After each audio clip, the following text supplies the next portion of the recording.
Kā zināms, Latvijā visi vienādi likuma priekšā, un nodokļus arī it kā visiem jāmaksā.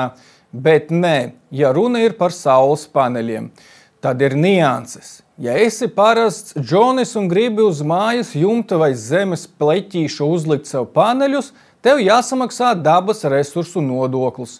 Viens panelis svar ap 30 kg, un tas izmaksās 5,73 eiro, jeb apmēram 300 eiro uz visu projektu.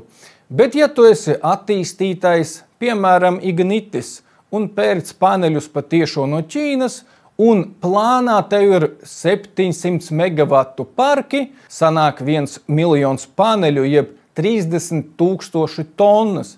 Dabas resursu nodokli tu samaksā nevis 5 730 000, bet 0. 25 gadus Ignitis pelnīs, līdz saules paneļi kļūs neliederīgi. Un kas notiks pēc tam, kur liks šos 30 000 tonu saules paneļu? Tas ir tikai stāsts par vienu attīstītāju, kopā tādu daudz. Šodien nesamaksāto nodokļu daudz, pēc 25 gadiem nevajadzīgu saules paneļu daudz.